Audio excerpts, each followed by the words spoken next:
Prelims परीक्षा 2010 समीक्षा अधिकारी। भागवत संप्रदाय में भक्ति के 9 रूपों की 9 प्रकार की भक्ति का इसको नवधा भक्ति कहा जाता है। श्रवणम कीर्तनम विष्णु स्मरणम पाद सेवनम अर्चनम वंदनम दास्यम साक्षात निवेदनम। 9 प्रकार की भक्ति। बुद्ध कौशाम्बी किसके राज्यकाल में गए थे? तो उदयन के। गौतम बुद्ध कौशाम्बी जब गए थे तो उसमें उदयन का शासनकाल था। वहाँ पे कौशाम्बी वत्स महाजनपद की राजधानी है और सबसे अधिक उपदेश श्रावस्ती में ही इन्होंने दिया था। कोसल देश की राजधानी है श्रावस्ती, कोसरा। और अपना मगध को इन्होंने अपना प्रचार का केंद्र बनाया था। तो प्रचार का केंद्र मगध था। सबसे अधिक उपदेश श्रावस्ती में दिए थे।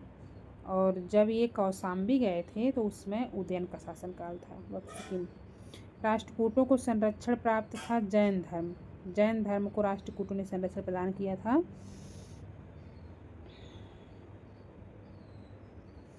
अमोघ वर्ष प्रथम जो था, इसके दरबार में जैन विद्वान आदि पुराण के लेखक जिनसेन निवास करते थे। जिनसेन।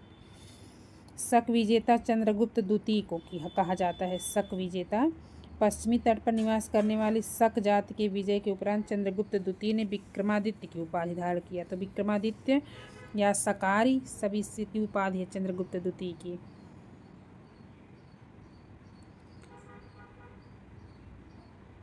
नेक्स्ट है, बेरोजगारों के लिए रोजगार कार्यालय बनवाया था फिरोज शाह तुगलक ने। उच्च शिक्षित था शेरशाह सूरी जो था मध्ययुगीन शासकों में सबसे अधिक शिक्षित था। जौनपुर में रहकर इसने अरबी फारसी इतिहास ये सब पढ़ा था। बेसनगर अभिलेख का हेलियोडोरस तक्षशिला का निवासी था। शुंग वंश के 9वें शासक भागवत के शासनकाल के 14वें वर्ष तक्षशिला के यवन शासक एंटियाकीड्स का राजदूत हेलियोडोरस जो था वो विदिशा में वासुदेव के सम्मान में गरुड़ स्तंभ स्थापित किया। शुंग काल में संस्कृत भाषा का पुनरुत्थान हुआ था। इसमें महर्षि पतंजलि का बहुत योगदान था। मुगल शासक चगताई तुर्क थे। चंगेज खान जो था वो 14वां वंश था तुर्क वंश का।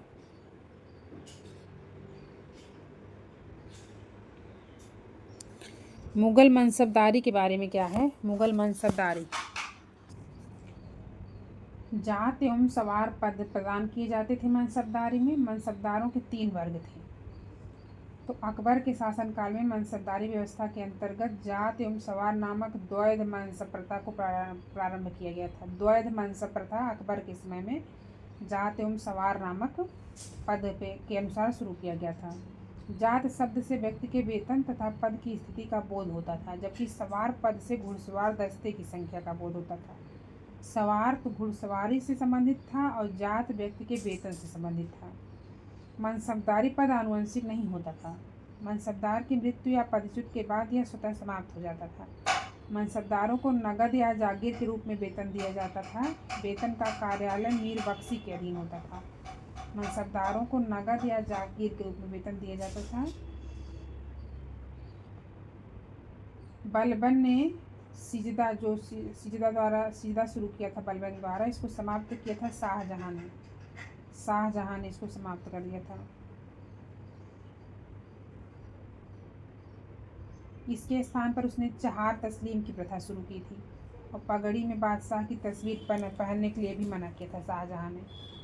मोहम्मद अली जिन्ना के विषय में कौन सा नहीं सही था? तो वे 2 राष्ट्र सिद्धांत के समर्थक थे। उन्होंने 1940 के मुस्लिम लीग के लाहौर के वार्षिक अधिवेशन में अध्यक्षता किया था।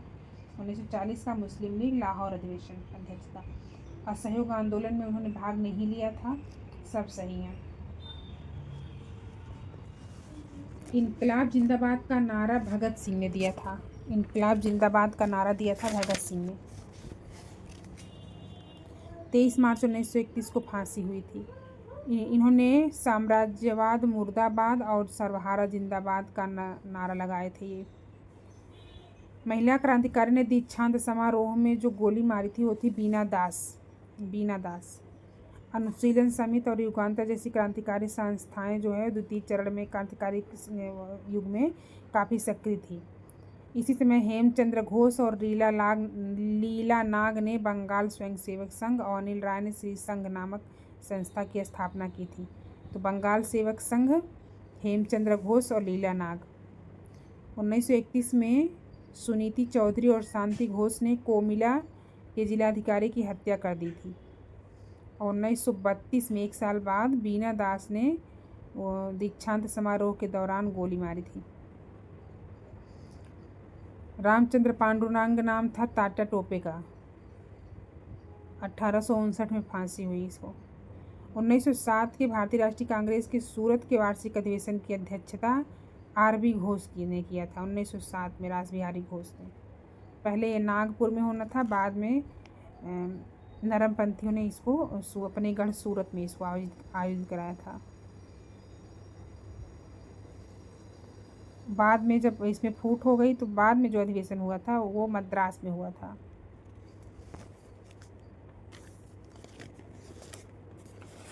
आज़ाद हिंद फौज के अधिकारियों के उनके लाल किले में चल रहे मुकदमे में पक्ष कौन लिया था? तो सर टीबी सप्रू ने। 1945 में आज़ाद हिंद फौज के सिपाहियों ने समर्पण के बाद सरकार ने उस पर सरकार के प्रति निष्ठा की शपथ तोड़ने के लिए लाल किले मुकदमा चलाया था। लाल किला मुकदमा 1945 में चला था। कांग्रेस ने INA के सिपाहियों को बचाने के लिए आज़ाद हिंद बचाओ समिति की स्थापना की थी। बचाव पक्ष के वकीलों में भूला भाई देसाई प्रमुख थे। तेज बहादुर सप्रू, काटजू, जवाहरलाल नेहरू भी आंदोलन में बहस किए थे। आज़ाद हिंद फौज के सिपाहियों में सरदार कर्नल गुलदयार ढिल्लो, कर्नल प्रेम सहगल, शाहनवाज पर मुकदमा चलाया गया था और बाद में इन्हें फांसी की सज़ा सुनाई गई थी। सरकार के इस निर्णय से समूचे देश को स्तब्ध कर दिया था। बाद में तीनों की फांसी माफ़ हो गई थी। मुस्लिम लीग ने सीधी कार्यवाही दिवस मनाया था 16 अगस्त 1946 को। सीधी कार्यवाही दिवस 16 अगस्त 1946 को।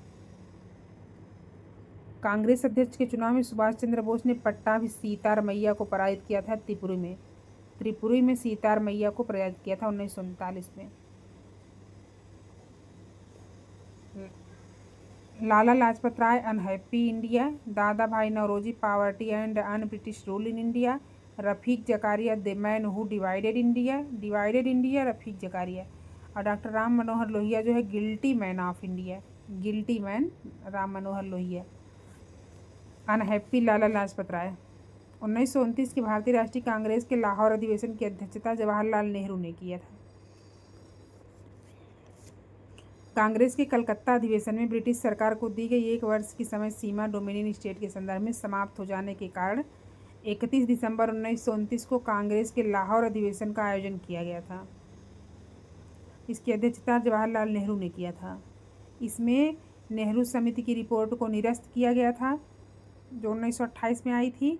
लाहौर कांग्रेस के अधिवेशन में पारित पूर्ण स्वराज के प्रस्ताव के अनुसार कांग्रेस के संविधान में स्वराज्य शब्द का अर्थ पूर्ण स्वतंत्रता से हो गया था और यही राष्ट्रीय आंदोलन का लक्ष्य भी था, पूर्ण स्वराज।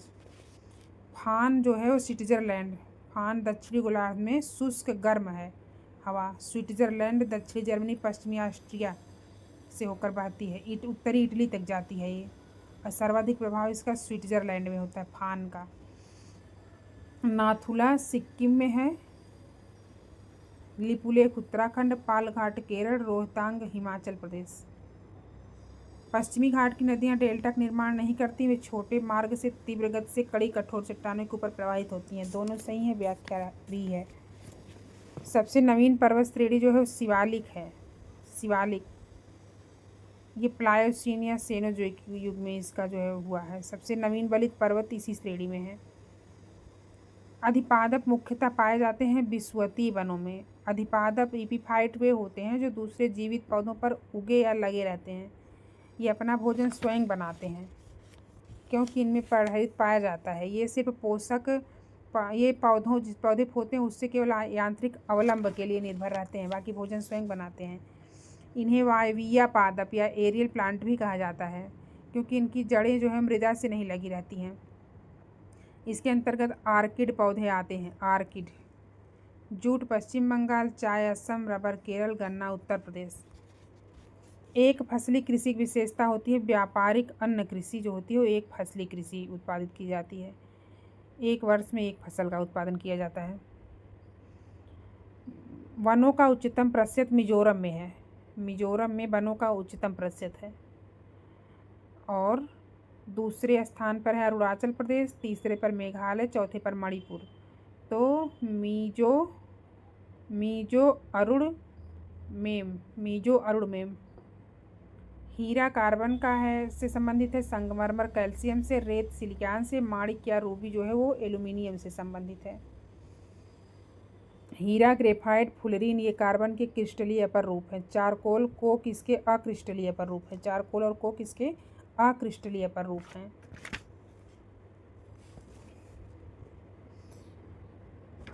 कार्बन जो है मुक्त अवस्था में और अनेक यौगिकों के रूप में पाया जाता है प्रकृति में। संगमरमर कैल्शियम का रूप है, सिलिकॉन के रूप में रेत पाया जाता है, माणिक एल्यूमिनियम। एल्यूमिनियम जो है मुक्त अवस्था में नहीं पाया जाता है, संयुक्त अवस्था में यह पाया जाता है विभिन्न अयस्कों के रूप में। कोयले का अंतर्राज्यीय परिवहन रेलवे द्वारा संपन्न किए जाने वाले परिवहन का एक प्रमुख घटक है। और बंगाल, झारखंड कोयले की खदानें पश्चिमोत्तर राज्यों को कोयला आपूर्ति का प्रमुख स्रोत है। दोनों कथन सही हैं, व्याख्या नहीं है। नेक्स्ट है ऊर्जा के हिसाब से कौन सा क्रम है? तो तापीय, जलीय, वायु, आणविक। ताजवा आ तापीय, जलीय, वायु, आणविक। सबसे अधिक तापीय, फिर जलीय, फिर वायु, फिर आणविक। कोयला उत्पादक राज्य जो हैं वो हैं झारखंड, ओडिशा, छत्तीसगढ़। झार और छत्ती। दामोदर घाटी कोयला क्षेत्र बराकर कोयला क्षेत्र उत्पादक जो दामोदर घाटी है वो बराकर से संबंधित है। सोन घाटी उमरिया से संबंधित है। गोदावरी घाटी कोयला उत्पादक क्षेत्र सिंगरेनी कोयला खदान है। महानदी घाटी में तालचेर है। दामोदर में बराकर, सोन नदी घाटी में उमरिया, गोदावरी घाटी में सिंगरेनी, महानदी घाटी में तालचेर। लौह अयस्क का सबसे संपन्न भंडार कर्नाटक में पाया जाता है। लौह अयस्क का सबसे संपन्न भंडार ओडिशा में पाया जाता है, ना कि कर्नाटक में। ओडिशा भारत में लौह अयस्क का सबसे बड़ा उत्पादक भी है। विश्व में लौह अयस्क का सबसे बड़ा उत्पादक चीन है और भारत जो है चौथे नंबर पर है लौह अयस्क के उसमें। राजमार्ग की लंबाई सबसे अधिक है महाराष्ट्र में, फिर कर्नाटक में। महाराष्ट्र, कर्नाटक। विश्व के वन आवरण का सर्वोच्च प्रतिशत जो है वो उष्णकटिबंधीय वर्षा वन से घिरा हुआ है। सबसे अधिक है उष्णकटिबंधीय वर्षा वन। यह जो है सबसे जटिल बायोम है संरचना और प्रजातियों की विविधता के आधार पर, और इसको पृथ्वी पर सबसे पुराना जीवित पारिस्थितिकी तंत्र भी माना जाता है। अम्लीय वर्षा से सर्वाधिक प्रभावित कौन कौन है? तो कनाडा और नार्वे। कनाडा, नार्वे, स्वीडन ये अम्लीय वर्षा से सबसे अधिक प्रभावित होते हैं। Canada, Norway, Sweden.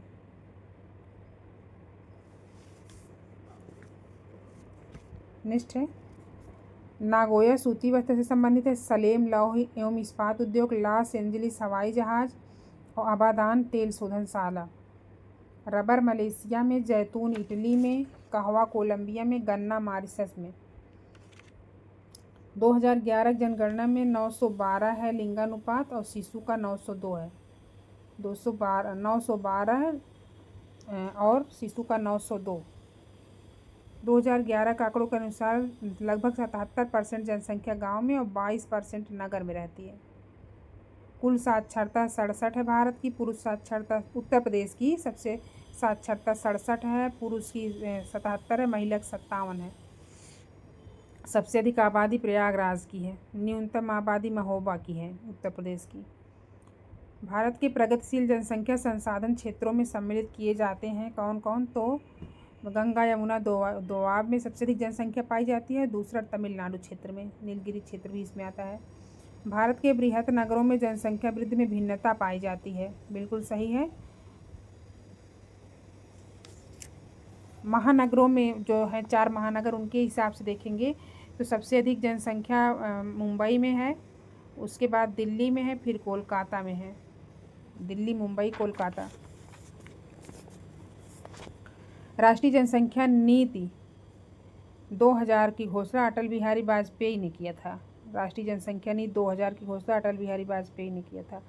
इसका लक्ष्य था 2045 तक स्थिरता प्रदान करना जनसंख्या को।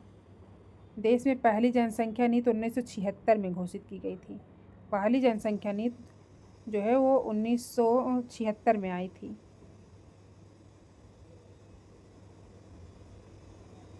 सबसे अधिक साक्षरता उत्तर प्रदेश का गौतम बुद्ध नगर में है, न्यूनतम श्रावस्ती में है। दक्षिण एशिया में वृद्ध जनसंख्या सर्वाधिक प्रतिशत है वो श्रीलंका में है। श्रीलंका में सबसे युवा आबादी इंडिया में है। विश्व की लगभग 80% जनसंख्या संरक्षित नहीं है सामाजिक सुरक्षा द्वारा। सामाजिक सुरक्षा द्वारा लगभग 80% जनसंख्या नहीं है। नगरीकरण का देखेंगे तो पाकिस्तान, बांग्लादेश, भारत, श्रीलंका क्रम है ये। पाकिस्तान पहले नंबर पे है, दूसरे नंबर पर बांग्लादेश, तीसरे नंबर भारत, चौथे नंबर पर श्रीलंका। भारत में नगरीकरण का स्तर चीन से काफ़ी नीचा है, बिल्कुल सही है, नियोजित हैं। भारत में नगरीकरण का स्तर चीन से काफ़ी नीचा, दोनों सही हैं, व्याख्या नहीं है।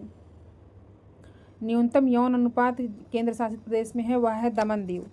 दमन दीव में 618 है, सबसे कम यौन अनुपात है। नेक्स्ट है तमिलनाडु ने 1961 से 2001 की अवधि में नगरीकरण अनुपात में सर्वाधिक वृद्धि अंकित किया है, बिल्कुल सही है। और नगरीय केंद्रों की सबसे बड़ी संख्या चतुर्थ श्रेणी में आती है। चतुर्थ श्रेणी में नगरीय केंद्रों की सबसे बड़ी संख्या चतुर्थ श्रेणी में आती है। और चतुर्थ श्रेणी में जनसंख्या आकार जो होता है 5000 से 9,999 के बीच रहता है, 9,999 के बीच में। भारत के उत्तरी शहरों में सामान्यतः असंतुलित लिंगानुपात मिलता है, बिल्कुल सही है। पश्चिमी शहरों के केंद्रीकरण के विपरीत पूर्वी शहर बिखरे हुए हैं, ये भी बिल्कुल सही है। दक्षिण में श्रम शक्ति में महिला ईसाइयों की लघुसंख्या तथा उच्च शिक्षा दर के कारण बृहत्तर भागीदारी है, ये भी बिल्कुल सही है। भारत के लिए संविधान सभा गठन का विचार दिया था कैबिनेट मिशन योजना से मिला था। संविधान सभा गठन का पहली बार 1946 जनवरी 1946 में लेबर पार्टी ने इटली जो थे था संविधान कार्यप्रणाली तैयार करना, अंतरिम सरकार के लिए आवश्यक प्रबंधन करना और संविधान तैयार करना। संघीय शासन की व्यवस्था की गई थी भारत सरकार अधिनियम 1935 में। भारत में संघीय शासन की व्यवस्था भारत सरकार अधिनियम 1935 के तहत की गई थी। इसमें प्रांतों में द्वैध शासन समाप्त करके केंद्र में द्वैध शासन लगाया गया था। इसके अलावा 2 विषय हस्तांतरित और आरक्षित में इसको बांटा गया था। मूल अधिकारों का विचार जो है अमेरिका के उससे लिया गया है। सर्वोच्च न्यायालय की व्यवस्था, उपराष्ट्रपति का पद, उसके जो कार्य हैं, उपराष्ट्रपति के, न्यायपालिका की स्वतंत्रता, पुनरावलोकन, न्यायाधीशों की पदच्युति, ये सभी अमेरिका से लिया गया है। मनरेगा जो है अनुच्छेद 43 को लागू करता है। अनुच्छेद 43 निर्वाह मजदूरी से संबंधित है। नीति निर्देशक तत्वों के अनुच्छेद 43 से संबंधित है। क्या पर्यावरण संरक्षण, तो 6 से 14 वर्ष की शिक्षा ये जो है ये मूल कर्तव्य हैं। बाकी ये जितने भी हैं 21 के मद्य निषेध अनुच्छेद 47, गौ संरक्षण अनुच्छेद 48, पर्यावरण संरक्षण अनुच्छेद 48 का, ये सभी नीति निर्देशक तत्व हैं। धन विधेयक के उपबंध में सम्मिलित नहीं किया जाता है जुर्माने या अर्थदंड से संबंधित उपबंध। तो धन विधेयक के अंतर्गत जुर्माना या अर्थदंड जो से संबंधित व्यय नहीं आता है। बाकी कर से संबंधित, उधार या ऋण से संबंधित, संचित निधि, आकस्मिक निधि, ये सब धन विधेयक से संबंधित हैं। नेक्स्ट है इसमें धन विधेयक की परिभाषा दी गई है अनुच्छेद 10 में। उपराष्ट्रपति जो होता है वो द्वितीय उच्चतम प्रतिष्ठित पदाधिकारी है, बिल्कुल सही है। इसके पास कोई औपचारिक कार्य नहीं होता है, बिल्कुल सही है। इसके पद से संबंधित इसके पास कोई औपचारिक कार्य नहीं होता है। राष्ट्रपति की अनुपस्थिति में उसके कार्यों का निर्वहन करता है। तो उपराष्ट्रपति अनुच्छेद 65 के अधीन राष्ट्रपति के रूप में कार्य करता है। यह है अनुच्छेद 65 के अधीन जब वो राष्ट्रपति के रूप में कार्य करेगा। और राष्ट्रपति की पद त्याग, इन सब की अवस्था में राष्ट्रपति का कार्य करेगा, सभी सही हैं। गणतंत्रीय अवधारणा में सर्वोच्च शक्ति एक राजा के समान एक ही व्यक्ति में निहित हो जाती है गणतंत्रीय अवस्था में। ये गलत है। बाकी एक ऐसी सरकार जो जनता द्वारा निर्वाचित होती है, सही है। सर्वोच्च शक्ति निर्वाचन प्रधान में निहित होती है, सही है। एक राज्य जिसमें जनता सर्वोच्च होती है, भी सही है। नेक्स्ट है, संसद में कौन कौन होता है? तो अध्यक्ष लोकसभा, उपाध्यक्ष लोकसभा, महासचिव लोकसभा, अध्यक्ष राज्यसभा, ये सभी संसद के अधिकारियों में सम्मिलित होते हैं। बंधुआ मजदूरी को प्रतिबंधित करने वाला अधिनियम कब पारित हुआ था? तो 1976 में। बंधुआ मजदूरी को प्रतिबंधित किया था अधिनियम 1976 में। 1975 में 20 सूत्री कार्यक्रम में शामिल किया गया था बंधुआ मजदूरी का मुद्दा, और 1976 में बंधुआ मजदूरी उन्मूलन आया था। 73वें संविधान संशोधन में सम्मिलित हैं जिला पंचायत, ग्राम पंचायत, क्षेत्र पंचायत। जिला पंचायत, ग्राम पंचायत, क्षेत्र पंचायत, ये सभी संबंधित है। नगर पंचायत इससे संबंधित नहीं है। नगर पंचायत जो है वो 73वां नहीं 74वां संविधान संशोधन से संबंधित है। 74वां से है नगर पंचायत। स्वाधार योजना कठिन परिस्थितियों में महिलाओं के लिए 2001-2 में आई थी। 2001-2 में आई थी स्वाधार योजना, और 2016 में स्वाधार एवं अल्प गृह निवास योजना का विलय करके स्वाधार गृह योजना इसकी शुरू की गई है। 2016 में स्वाधार गृह योजना, और स्वाधार योजना 2001-2 में शुरू किया गया था। चालू जोतों का सबसे बड़ा औसत आकार है राजस्थान में। केरल में सबसे कम है। वर्तमान में के हिसाब से देखा जाए तो नागालैंड में भी सबसे बड़ा नागालैंड में है सबसे बड़ा औसत आकार। 946 × 10⁻15 9.46 × 10⁻15 मीटर। प्रकाश संश्लेषण के अदृश्य भाग से, सूर्य के प्रकाश के अदृश्य अंश से प्रकाश संश्लेषण बैक्टीरिया द्वारा किया जाता है। सेंटीमीटर जो होता है, सेंटीमीटर में कितना गुणा प्राप्त करने, किसका गुणा प्राप्त करने पर इंच प्राप्त होता है? तो सेंटीमीटर में 0.3937। सेंटीमीटर में अगर 1 सेंटीमीटर है तो उसमें 1 मीटर बराबर होता है 39.7 इंच।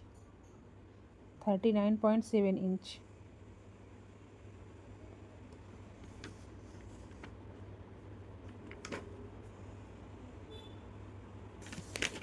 हो स्थिरता के जड़त्व के कारण लगता है। स्थिरता का जड़त्व। टेलीविजन ग्राही के दूरस्थ नियंत्रण में किस प्रकार की वैद्युत चुंबकीय विकिरण का प्रयोग किया जाता है? तो अवरक्त का। इनकी खोज विलियम हर्शेल ने 1940 में किया था। अवरक्त किरणें उच्च ताप पर गर्म करने पर निकलती हैं। इनका यूज फोटोग्राफी में भी किया जाता है, सिग्नल भेजने में, युद्ध काल में, अस्पताल में रोगियों की सिकाई करने में किया जाता है। पक्वन के लिए इथेफान जो है, एथिलीन का रासायनिक नाम है इथेफान। इसका यूज फल पकने के लिए किया जाता है। एथिलीन कोल व पेट्रोलियम गैसों के साथ पाई जाती है। इसको सूंघने पर व्यक्ति मूर्छित हो जाता है। ईथर एल्कोहल आदि में विलेय है ये। इसमें मुख्य रूप से मीथेन होती है और उसके साथ कार्बन डाइऑक्साइड होती है। बायोगैस एक जैव ईंधन है जो कचरे के अपघटन से उत्पन्न होता है। इसका अपघटन अवायवीय वातावरण में होता है, मतलब ऑक्सीजन की अनुपस्थिति में होता है। बायोगैस के निर्माण की प्रक्रिया को अवायवीय पाचन भी कहते हैं। अम्ल वर्षा नाइट्रस ऑक्साइड और सल्फर डाइऑक्साइड के कारण होती है। टेस्टोस्टेरोन अंडाशय पुरुष से निकलता है। थायरॉक्सिन थायराइड ग्रंथि से निकलता है। इंसुलिन जो होता है अग्नाशय की लैंगरहंस द्वीपिकाओं से निकलती है। अंडाशय से एस्ट्रोजन और प्रोजेस्टेरॉन हार्मोन निकलता है। इसका कार्य दुग्ध ग्रंथियों को सक्रिय करना होता है। टेस्टोस्टेरोन हार्मोन पुरुष अंडाशय से निकलता है। थायराइड ग्रंथि मनुष्य के गर्दन के श्वास नली के दोनों तरफ स्वरयंत्र के जोड़ के आधार तल पर स्थित होती है। इसमें से थायरॉक्सिन या ट्राईआयोडोथायरोनिन, थायरॉक्सिन हार्मोन को ट्राईआयोडोथायरोनिन भी कहा जाता है, यह हार्मोन निकलता है। थायरॉक्सिन मुख्यतः अमीनो अम्ल होता है जिसमें 65% आयोडीन होता है। तो इससे संबंधित जो रोग होगा उससे उसका इलाज जो है उसके लिए आयोडीन लेना पड़ता है, आयोडीन युक्त नमक। इंसुलिन अग्नाशय के एक भाग लैंगरहंस की द्वीपिका से स्रावित होता है। यह रक्त में शर्करा की मात्रा को नियंत्रित करता है। इसकी खोज बैटिंग और बेस्ट ने किया था। बैटिंग और बेस्ट ने इंसुलिन की खोज किया था। भारत में अमीर व गरीब दोनों ही कुपोषित हैं। अमीर गलत भोजन खाते हैं, गरीब सूखा रूखा खाते हैं। तो दोनों सही हैं और एक दूसरे की व्याख्या भी हैं। रतौंधी जो है वो विटामिन ए का नाम रेटिनाल होता है और इसको एक्सेरोफाइटॉल भी कहा जाता है। एक्सेरोफाइटॉल या रेटिनाल, इसकी कमी से रतौंधी रोग होता है। रिकेट्स की कमी से रिकेट्स विटामिन सी से संबंधित है, नहीं, रिकेट्स विटामिन डी से संबंधित है। स्कर्वी विटामिन सी से, बेरी विटामिन बी से। विटामिन डी जो है कैल्सीफेराल है। बीज परीक्षण मूलतः किया जाता है शुद्धता के लिए, जमाव के लिए, नमी की मात्रा हेतु, इन सब के लिए किया जाता है। इसरो का स्थान बेंगलुरु में है। इसरो का जो हेडक्वार्टर है बेंगलुरु में है। IUCAA का पुणे में है। IUCAA का पुणे में है। IUAC का नई दिल्ली में है। IUAC नई दिल्ली और BSSC का तिरुवनंतपुरम है। BSSC Thiruvananthapuram, ISRO Bengaluru, IUCAA Pune, IUAC का नई दिल्ली में है।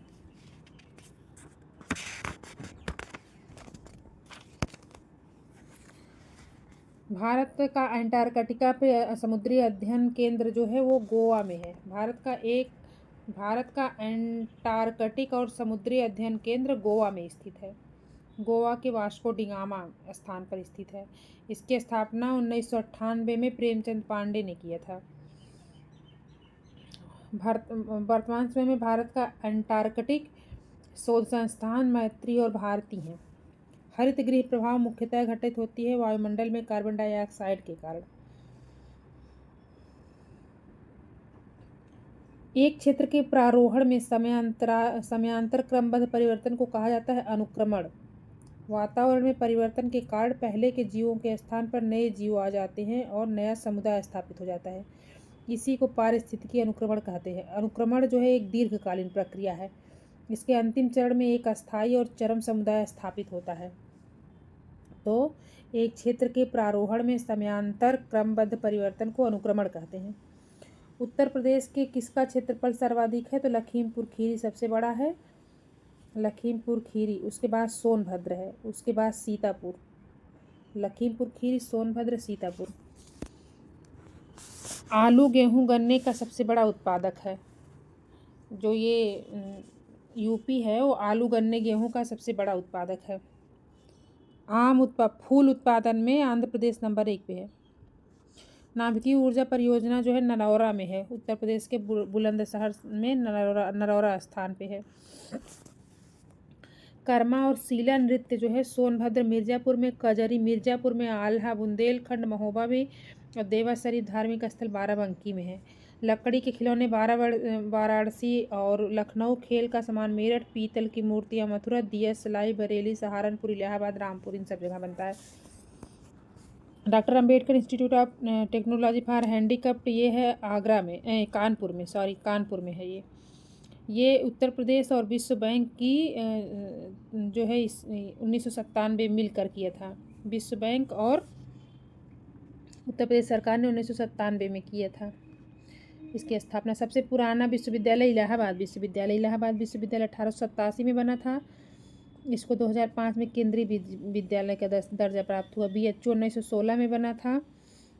लखनऊ विश्वविद्यालय 1921 में बना था और चौधरी चरण सिंह 1965 में बना था। अनुसूचित जातियों की जनसंख्या सबसे अधिक बिहार में है, यहाँ उत्तर प्रदेश में है। ये 80 सबसे अधिक उत्तर प्रदेश में है।